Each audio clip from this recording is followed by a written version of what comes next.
ជំរាបសួរសួស្តីអ្នកទាំងអស់គ្នាខ្ញុំឈ្មោះ Sigma Welcome to Basic Human Talk មានឃ្លាអង់គ្លេសមួយដែលគេនិយាយថា You can love other as much as you love yourself មានន័យថាយើងអាចស្រឡាញ់មនុស្សជុំវិញខ្លួនយើងថែទាំអ្នកមនុស្សជុំវិញខ្លួនយើង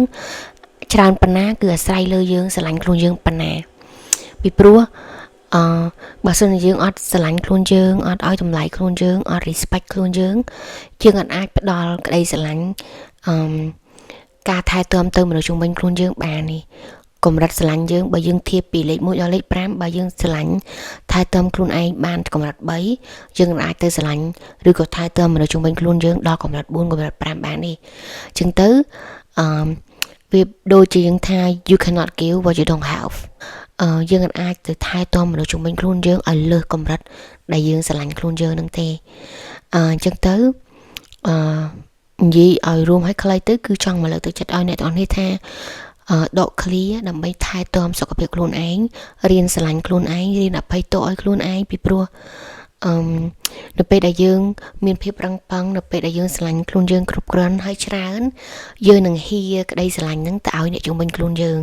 ប៉ុន្តែបើយើងអត់ស្រឡាញ់ខ្លួនឯងអត់ថែទាំខ្លួនឯងអត់យកចិត្តទុកដាក់មួយខ្លួនឯងទេយើងអាចមានអីទៅហ៊ាចែកចាយឲ្យមនុស្សជុំវិញខ្លួនយើងបានទេអញ្ចឹងការថែទាំខ្លួនឯងការស្រឡាញ់ខ្លួនឯងការឲ្យតម្លៃខ្លួនឯងហ្នឹងមិនមែនជាភាពអាត្មានិយមដូចជាមនុស្សជាច្រើនតែងតែចង់លើកមកនិយាយហ្នឹងទេក៏ប៉ុន្តែហ្នឹងគឺជាភាពក្លាហានមួយជារឿងដែលត្រឹមត្រូវមួយដែលយើងគួរធ្វើពីព្រោះយើងស្រឡាញ់ខ្លួនឯងប៉ុណ្ណាវានឹងឆ្លុះបញ្ចាំងតាមស្នាមញញឹមរបស់យើងការស្លៀកពាក់របស់យើងរបៀបរបបញ៉ាំរបស់យើងនឹងកាយវិការផ្សេងទៀតកណាដែលយើងស្រឡាញ់ខ្លួនយើងពីខាងក្នុងមកចឹងទៅនៅពេលដែលវាច្រើនលើសលប់វានឹងហ៊ាទៅឲ្យមនុស្សជុំវិញខ្លួនយើងបានប៉ុន្តែបើយើងអត់មានក្នុងខ្លួនយើងទេយើងអាចទៅស្រឡាញ់មើលថែទាំមនុស្សជុំវិញខ្លួនយើងបានទេចឹងទៅសូមអ្នកទាំងអស់គ្នាក្លាហានហើយស្រឡាញ់ខ្លួនឯងមុនហ្នឹងហើយខ្ញុំមានតែប៉ុណ្្នឹងទេសូមឲ្យអ្នកទាំងអស់គ្នាសុខសប្បាយហើយមានសុខភាពទាំងអស់គ្នា Thank you so much